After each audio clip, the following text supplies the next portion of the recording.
Okay, welcome to the first, Ta-da! the first show of the Zach Ratliff podcast. What are we calling it? I think we're going to call it Zach Won't Be Silenced. Yeah, that's and good. and I like that. So It doesn't really reference anything that's happened in your past. no, of course not. No. So everybody, this is Steve Oglesby. Hey, I'm Zach Ratliff. I guess let's talk about how we got here, Steve. How I got here. Had a radio show for the last 2 years. Due to some creative differences, decided to step out and go. Was going to take a couple weeks off, and I've got some real estate deals pending that I was actually working on this morning, and just kind of. that was 2 weeks ago. No, that was last Tuesday, but due to request of many people, Overwhelming demand. yeah, here we are. So thank you all for that, and then. Where are we right now? Oh, we're at our undisclosed recording Undisclosed location. location. But I would I've like never to done this thank before. a few people involved in this, including you, Steve. Thank you for being a supporter and getting the name out through Bowie County Patriots and all the ways that you do. I'd like to thank Chase Livingston for allowing us to use this equipment and really being bought into this show being a part of it. Yeah. And then I'd like to thank Church on the Rock for being they're going to advertise with us for the next month or so. So Very first sponsor. very first sponsor, Church on the Rock. So thanks to them, it's Church on the Rock, Texarkana. Churchontherock.org. There you go. And so Connecting anyway, people to God, friends, ministry, and the world. and that is the line. And so, Do you know the unofficial line? what's that? We'll love the hell out of you. There we go. And that's the difference in podcast and radio. So anyway, that happened last week. It was kind of a shock. I'd already scheduled to be off a couple days last week. However, just my daughter didn't have a ride. And, that was part of the thing. I had to take my daughter, find her a ride to school each morning to go do radio, to be at the radio station at 6:30. And this is just going to work out You took so days much off. better. I didn't know you did that. Yeah, I did. I was going to last week, and then it just wound up to being a week off. Permanent. And yeah, permanent. Anyway, so that's where we are. So let's jump into it. Kind of what's going on, and anybody that was a regular listener to the radio show knows I just do notes from my phone, notes from my notepad. So that's kind of what I'm going to reference here. And this was on Friday. Okay, on X.com, Alex Marlowe came out and said, "We didn't panic, or they didn't panic when the Rust Belt was decimated. They didn't panic when the pipelines were shuttered. They didn't panic when the borders were reopened. They didn't panic with Biden inflation exploded. But they're panicking now because of a stock market sell-off." Was there a sell-off, or did it just go down? It's dipping, and it was. I mean, you can't really have the prices without someone paying those prices, I suppose. Right. Yeah, there was a small sell-off, or I don't even know if it was small. There's a good, it dropped considerably Friday. And this morning, pre-market, it was down 900 points. But then as I was walking out of the house to come here, it was back up to only down 400 with news, and this is one thing we said we were going to talk about, were these Trump tariffs. The EU has now come out and said that they want a reciprocal tariff of 0 and 0. That's huge it's almost like, Steve, Donald Trump is negotiating on this whole thing. On our behalf this time. What? Somebody wants to take up for us? It's all these tariffs, they've been in place. You can't say tariffs are horrible for the economy because these tariffs have been around forever, but they've been one-sided. The other Right. countries are enforcing tariffs on things that come from our country, but we haven't done the same to them. And the first time when Donald Trump, the policies that he had brought more manufacturing and more manufacturing jobs back into our country, I made the point that it could have been done at any time. They could have done it at any time they wanted to. Right. They didn't do it, so they didn't want to. Right. And people go, no, it was just economic realities. I go, yes, economic realities enforced by the tax code. Right. And so if you give somebody a tax break for moving their business to one of these, how many countries? I've got a list here. 60 countries are under the new tariff. Yeah, and if you look at it, it's the eastern countries, places like, Thailand. Syria is one, but there's several of the countries that are over along the eastern part of Asia that had humongous tariffs that they were putting on our stuff, but we weren't doing it on their things. And so what it did was it drove business out of our country. Right. Well, NAFTA was part of that, North American Free Trade. That too, I yeah. mean, that even had something to do with it. Ross Perot was right. It was a giant sucking sound. Did you watch that clip over the weekend, by the way, or No, did I you just remember. know that? I remember. Yeah, so I was there, man. Oh, okay, yeah. I watched Ross Perot's speech on that over the weekend Yeah. because I knew we were going to talk about tariffs today, and he was dead on. He's like, hey, this is going to drive business out of the country. We won't be able to manufacture anymore, and we're going to lose our production in the country, and that's exactly what happened. Now, you know, if I was Steve Oglesby Incorporated and you were Zach Ratliff Incorporated, Yeah. and we wanted to have a trade agreement between the two of us, it would say, hey, we're going to buy and sell from each other. Yeah. But the trade agreements we've had with all these other countries, they might be dozens or hundreds of pages long. And is that a trade agreement, or is that Right. Are you tax holding somebody code? hostage? Yeah, so I think that's what's happened with these things all along. Like I say, I know that's what's happened. I mean, a good example that chases a rabbit, we can come back, Yeah. is that there has been $1.5 trillion spent on enterprise grade, enterprise level solar and wind farms. So by enterprise level, I mean Right. it's supplying into a grid directly. And $1.5 trillion. And we It's know a big number. that's a huge number, and that's since 2001, I think. So, and we know that these things don't produce enough electricity to make a difference. Right. It's, I mean, for that amount of money, Texas has spent. We talked about it back during the snowpocalypse. Texas has spent $66 billion on solar and wind farms, and they just barely work.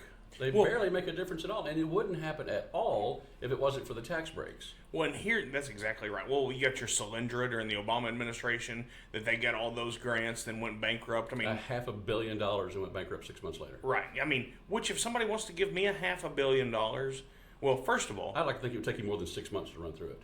well, here's the problem.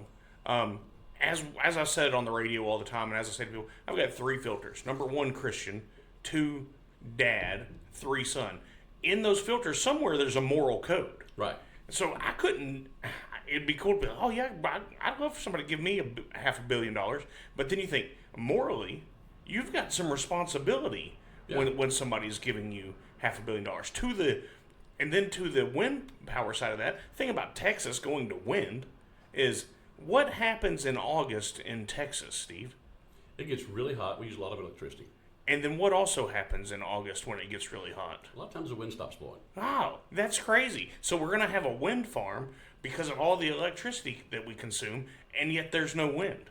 I think if we gave even a fraction of the tax credits we've given to solar and wind to someone who wanted to build a nuclear power plant, we'd have a lot of them, and we would have an abundance of energy. Yeah, and now, especially with the mini nuclear reactors that they have now, I mean, you Exactly. can power cities with just a small reactor. A small town, the size of all the towns around Texarkana, there could be a dozen reactors around, and all in a grid, so that to take one down for service is still being supplied. Right, But that's the tax code. Yeah. That these people, T. Boone Pickens, I think, is the one that got this started.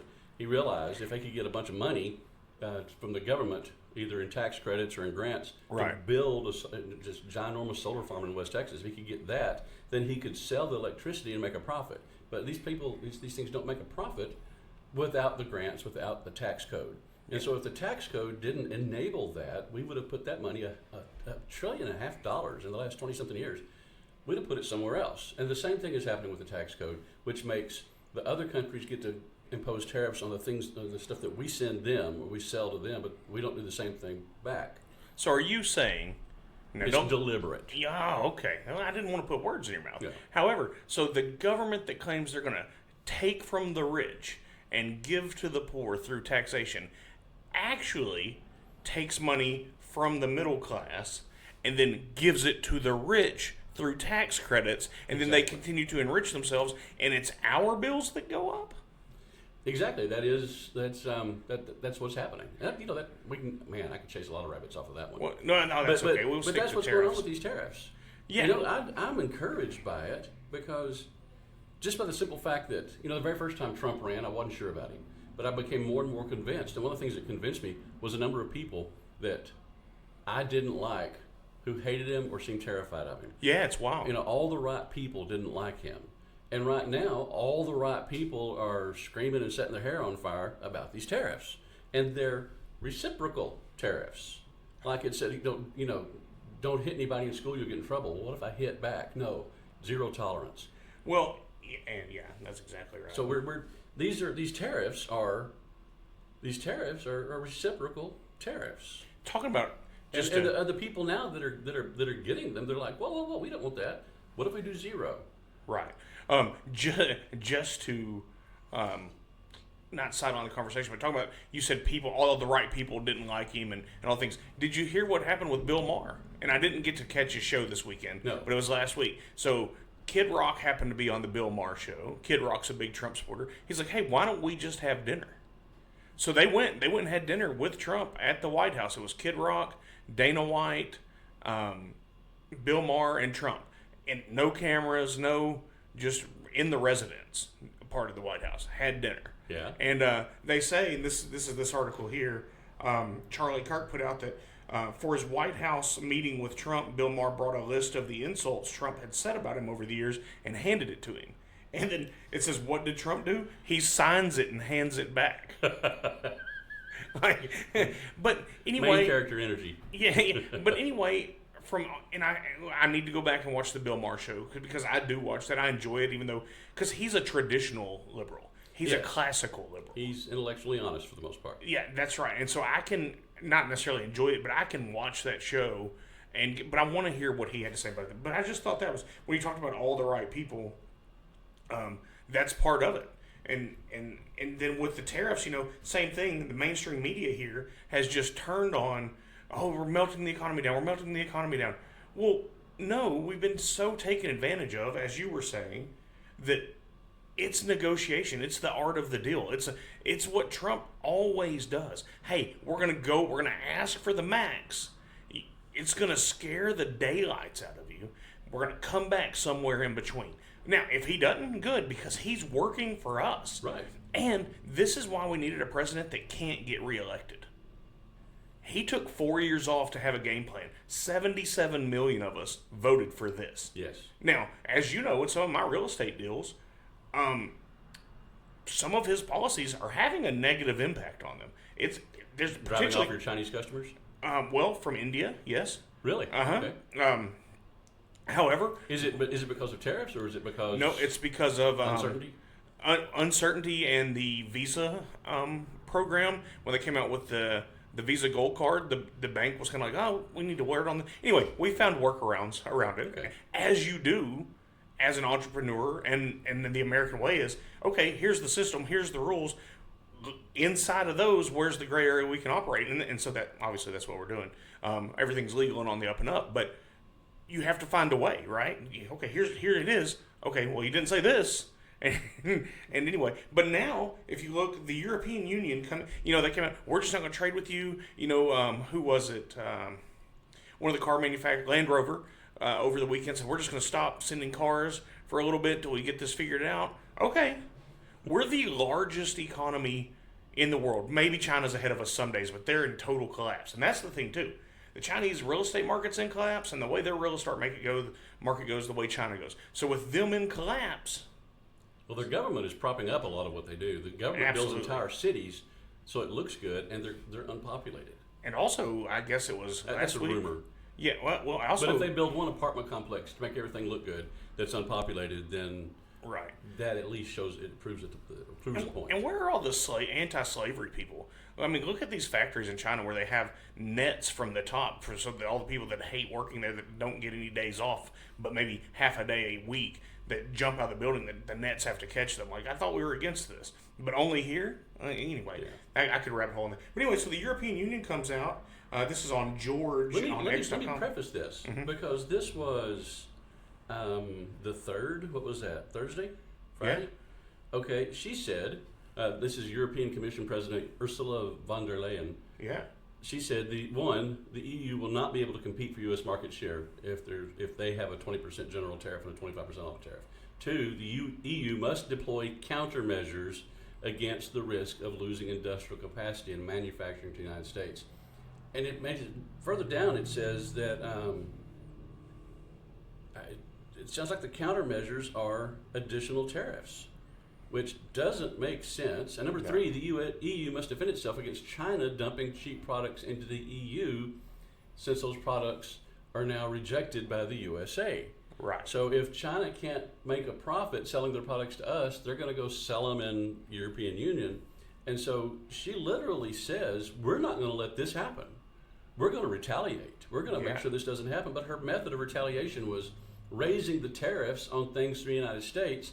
And didn't he just say these are reciprocal tariffs, which means if you raise them again, he'll raise them again? Right, exactly And, right.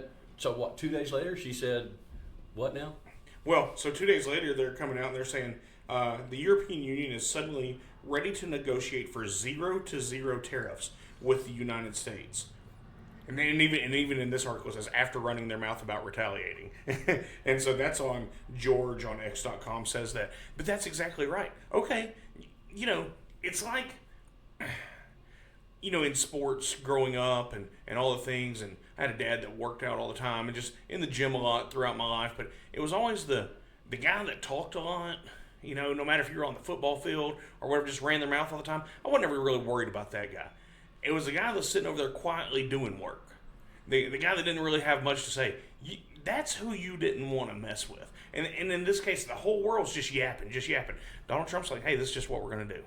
So I'm curious about something. One of the things that he said, I believe Liberation Day was going to also mark that the tariffs were going to eliminate the need for an income tax. And if the tariffs result in 0 tariffs, if the new tariffs result in net 0, then I'm not sure what that does about the income tax. Except for the fact that if we bring a few $1 trillion in manufacturing back to this country, that's a lot of jobs, a lot of good jobs, because manufacturing jobs are typically good. Not in China, if you're 11 years old and making 50 cents a day. Right. But in the United States, those are good jobs. Maybe they're union jobs, maybe not. But if you have a new business coming to town, they're going to try to get good workers, and so they're going to offer a higher wage than the other businesses, just at least to get people started. And then if there's 2 businesses that come into town, well, they compete with each other now. Right. So if suddenly all this industry that we've sent overseas deliberately for 50, 60 years, maybe 80, some people say this is part of the Marshall Plan. If a few $1 trillion in investments come back into this country, the jobs that come out of it, what it's going to do for people's income is awesome. And that's going to affect, we'll have fewer people on welfare. That's a generic term. Yeah. We'll have fewer people on welfare. Government assistance. So less payouts, but more people paying into the system. So it actually strengthens Social Security and Medicare, Medicaid, all that kind of stuff. Well, I think one thing you don't have to spend anymore to get a huge increase. Yeah. From the government perspective. So that part gets strengthened. I'm curious how we. I still like the idea of no income tax. I think one thing we're missing, and is a key, this is like a 3-part plan, right? And more than that, but just for a regular guy like me, this is how I see it, is if we're bringing all this industry back, or as Trump calls it, industry, if we're bringing it all back.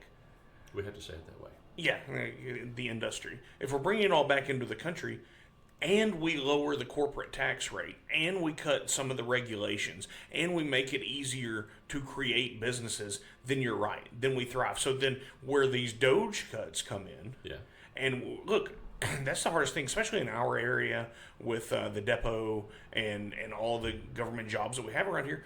We, and you and I personally know people that are being affected by these changes. Yeah. And so I don't want that for anybody. But if you're bringing industry back in and you're cutting it and make it easier to hire employees and for the economic engine that built what is the greatest country in the history of the world to fire again, then we'll be able to absorb some of these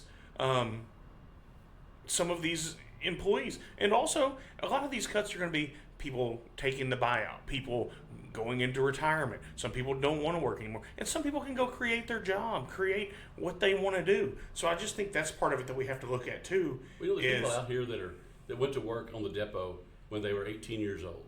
And you think about it, they've been working 30 years by the time they're 48. Right. And if they get offered an early out and get a good income from it, maybe they want to go do something that's fun or part-time, or maybe it's enough, maybe they've structured their lives so they can retire right then. Right. So it's a net positive for them. Yeah. So it just the idea of all these budget cuts, meaning that there's going to be people, becoming homeless, that probably isn't going to happen very often, and maybe they'll do. I don't want to be harsh about it. Well, let's just leave it there. Yeah. Hopefully, this is going to result in people, finding other sources of income. The idea that the government in our country pays a wage that's 50% higher than most of the other businesses in the country is a little weird. Yeah, and it goes back to the, only 49% of the country pay taxes, income taxes. Now, at the end, this is not that it doesn't come out of your check, but after you get refunds and all of that, Sure. only 49% pays income taxes.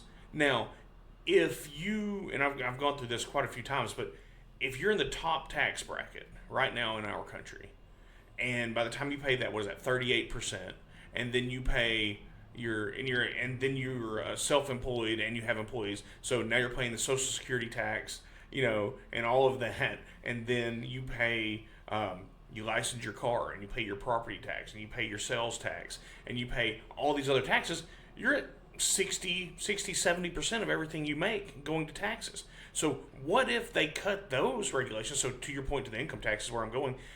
Yeah, that's the hope in the tariffs, is that the income tax can go away. But even if you say, hey, go from paying 60% of your taxes into, we're going to have a fair tax or a flat tax or however you do it, and you just pay 20% of everything, or a national sales tax even. Look at all the, and I know. Yeah, no, I agree with all that. I mean, look at all the money. Think how much energy goes into complying with the tax code, and then think about how much energy goes into finding the best way to spend money from your company to comply with the tax code. And again, that refers also back to, well, let's just move 95% of our business overseas. It's not people that didn't finish high school that are doing these jobs. It's people that are well educated and well trained. Right. It's some of the CPA exam is the most difficult exam in our country. That's what I've been told. I've heard it many times. And so if we've got the best and brightest trying to figure out the tax code instead of how to maximize the investments of a company to get the best return for the shareholders, or if it's a small company, if you instead of trying to help people navigate the tax code, you help them make good, sound business decisions. Here's my choices on how to spend my money, and you help them figure out the best way to do that. Again, that's a win-win. And so if we quit thinking about taxes, and I know there's a lot of accountants, especially a lot of CPAs out there that say, no, we can't do the flat tax. But that's because they spent their entire life trying to deal with the tax code. Right. So if instead these really smart people get to do something, and I don't want to make this sound too snide, but if they get to do something productive, because taxes aren't productive, they're consumptive. Right. So what's a theft? It's a fleecing of the makers of the country. Yeah. But if we could do something, I mean, right now our country overspends. I think it's 1.3, 1.4 to 1. About the amount of taxes we bring in, we outspend that 1.4 to 1, 1.5 even. So half of what we bring in again. Yeah. What we bring in half. So if they can cut the budget by a third, then that's a break even. If they can cut it by half, then we have a surplus instead of a deficit. Right. Okay, I want to go through some other articles, and then whatever you've got, we can cover that. While I'm looking, Steve's going to tell you about our first advertiser, Church on the Rock. Church on the Rock is a great local church. God is blessing our church. He really is. We got an amazing pastor, an amazing staff. We meet Wednesday evenings. For life groups, or during the off season for that, we meet for a church service. Our regular church services are Saturday night at 6 and Sunday at 9 and 11. It is a great church. The Lord blessed us during COVID as we were building out the old Gander Mountain. He blessed us during that time that we could do phase 2 things before we even opened the doors. Right. And now we're looking at expanding again. We put 20% of every undesignated dollar that comes in goes outside the 4 walls of our church to missions, to making people's lives better, whether it's here in Texarkana or someplace, in this hemisphere or even around the world. So 20% goes to that. That's pretty remarkable. That's awesome. And look, part of the drive for this podcast and going out independently was, I love Jesus, and he has blessed my life in unimaginable ways, and even outside of Church on the Rock. But now Church on the Rock was great support to me as I went through my divorce and other hard things in my life, and I was glad to have that support. Yeah. And glad to have it now. But look, I don't need everybody to go to Church on the Rock. I don't need everybody to think like me. However, if you're looking for a church home, if you're looking for a church if home, things aren't working where you are, if you're not getting spiritually fed, come to Church on the Rock. And here's the thing: you can come on Saturday night and still go to your other church on Sunday morning. Yeah, they'll never know. No one will know. But the Saturday night service is great. We have an amazing kids program. Yeah, hundreds of kids every weekend are in that, and we take their safety very seriously. You'll see that if you come for the first time and bring your kids. Get there early because you're going to have to sign them in. Right. And we will know who you are when you come to pick them up. And so anyway, you look up Church on the Rock at churchontherock.org. Yep. Okay. And one other thing about that, and that they are advertising with us, but I would talk about them anyway, and we always have. Yeah. That being said, being able to talk about faith openly is such a big deal for this show. And not to and cast aspersions, nope, but not being you can do that now. Yeah, we can do that, and I'm honored to have that opportunity. And so, for all of those listening and watching, if you would go like this and share it. We're going to do this. We're going to do rapid fire news like we used to do on the radio. We're going to have all this. It's coming. Today? Yeah, we're going to go through it here in a second. Yeah. Steve and I never really have a plan. We're about to go through some articles and get into it. But we're building this, developing this. This is episode 1. I've done over 200 episodes in the last year on podcasts on the other platform, and so we'll get there. We'll make it happen. Anyway. So I have an idea for you. Yeah, go ahead. Either on one of your shows or maybe as a standalone, do your testimony about how God delivered you through that wreck and what He's done for you. Yeah, That's powerful. No, that's good stuff. Yeah, that's a great idea. Yeah, and look, I don't think I'm perfect. I'm not. I messed up yesterday. I'll mess up today, and I'll probably mess up tomorrow if the trend continues. And so I don't ever want to present myself as thinking I'm perfect, but I serve a perfect Lord, and I think that's important to know that in the end, my ticket's punched. One more thing about Church on the Rock. Yeah, and this is something that goes on a lot of different places around town, around the country, but we have Celebrate Recovery every Friday evening. I believe it's at 6. I think it is. And I think there's food, and there's fellowship, and I think that they're running 120, 140, 150. When I drive by there on Friday nights, the parking lot's slammed. Yeah, and there is a kids program, there is a youth program. So whatever you're going through, man, lives have been changed through that. Right. There are so many people at our church who came in just on the edge of survival, and now they're thriving. They're people that we are proud to call our friends. Yeah. We loved them before they were our friends. We loved them before they got things straightened out. And that's the thing.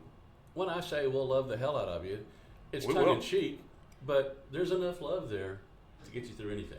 Well, and what's awesome about this, and we're even seeing this in the culture of our country currently, is the pendulum swing of, you went to certain places, some people were afraid to say they were a Christian, or some people were afraid to talk about God, we've known each other for a while now. It was never necessarily my bag, but now you see in this past college football season, the coaches say, "Hey, glory to God, whatever happens." You see professional coaches, "Hey, we're going to give this to God." It's mentioned so much in the common marketplace of ideas now.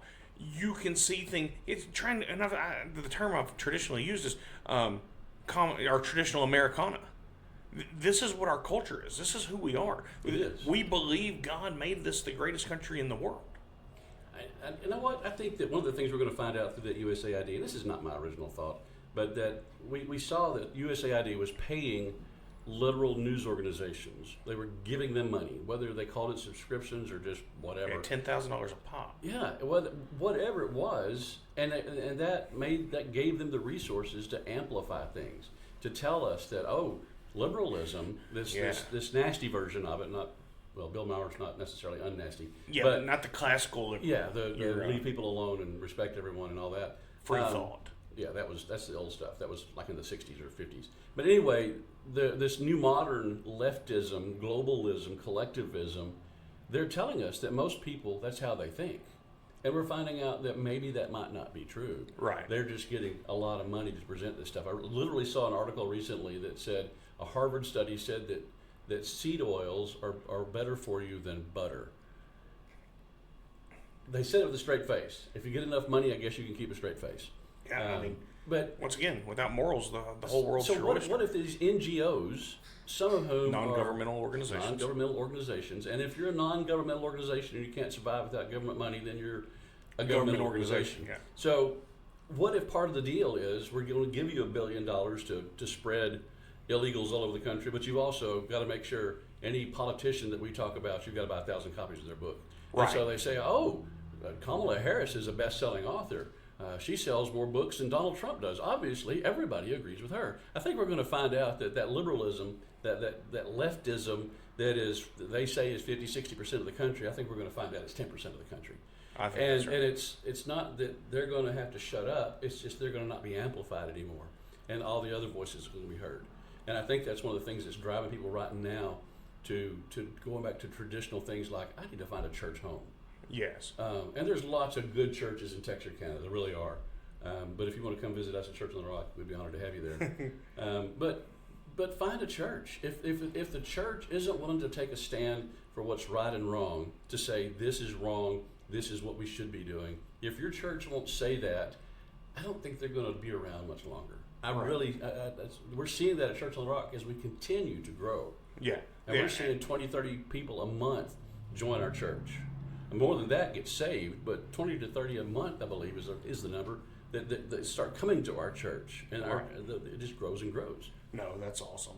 Okay, we're going to move on. So, Amy Well, I'm Mack. sorry, we're out of time.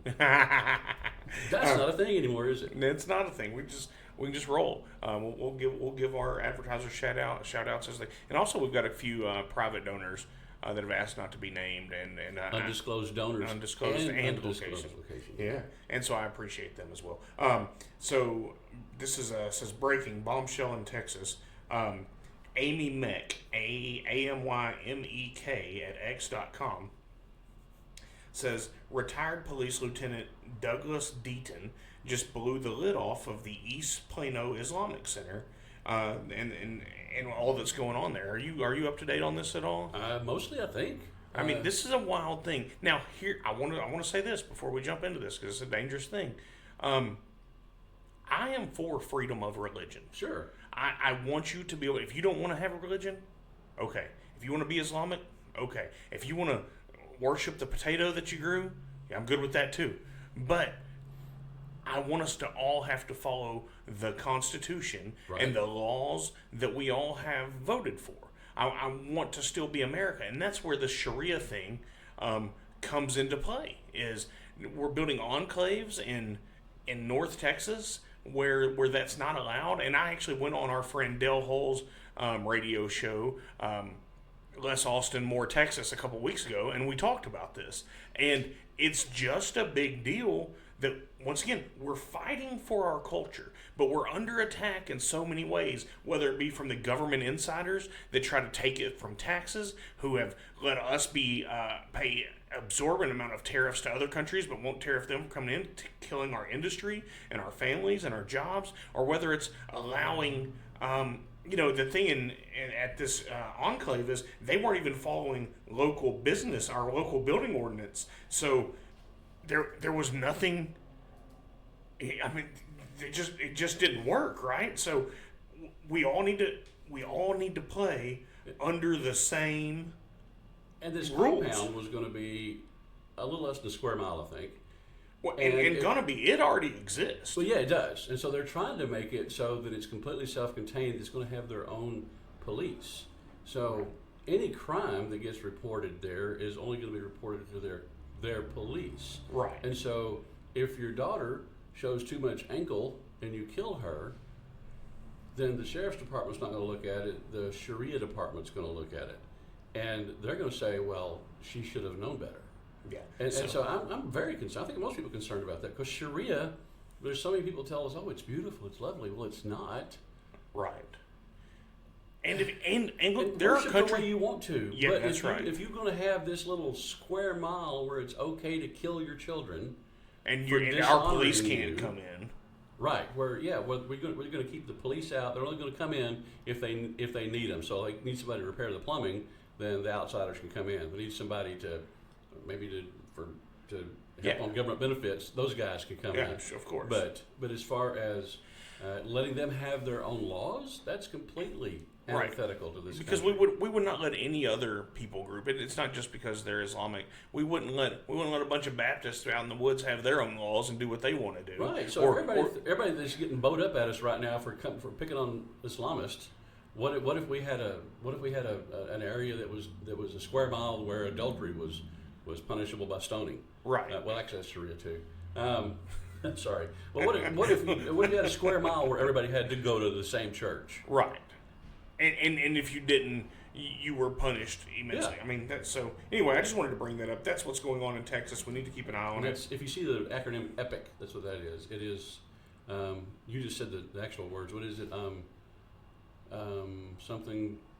The East Plano Islamic Center. There we go. East Plano Islamic Center, EPIC, EPIC. So if you see things in the news about EPIC, that's what we're talking that's the about. discussion. So moving on, Ian Yeager on X.com, this is as of Saturday, Senator Mike Lee, who I'm a Mike Lee fan, he comes out and says that if the EU, the European Union, finds Elon Musk $1 billion, which they're trying to do. Look, the best thing that happened to free speech in the last 5 years was Elon Musk buying Twitter. It was. Talk about something that's going to be instrumental in saving and turning this nation would be Elon Musk buying Twitter, turning it to X, and giving people like you and I a way to get unfiltered news. Now, look, you can go down some rabbit holes on X sure. if you want to, but you can do them. But at least we can disseminate what we're reading, and there's notes, right? So the community notes is a great thing. It is. Because then you can say, well, this article says this, but here's kind of, the Paul Harvey of it, the rest of the story. And anyway, Mike Lee comes out and says, if the EU fines Musk $1 billion for disinformation because of X, that we should leave NATO. We should leave NATO anyway. There's an excuse if we're looking for one. Yeah, and so I'm just all about that. So moving on, X.com, Eric Doherty, the Senate moved forward over the weekend and made they call them the tax cuts, but it's our current tax system that was put in place when Trump's first term. The tax cuts that he did then, the Senate moved forward and voted to make those cuts permanent. I want the House to pick this up and pass this. Let's keep our tax cuts permanent. Okay. Now, they didn't make all the government cuts that we need on. I'm not worried about that. Let's get our tax system where we want it for now. Have these cuts not fall away, which they will after this year, and everybody's taxes are going to go up. Let's stop that, and then we can work on this recovering of this economy.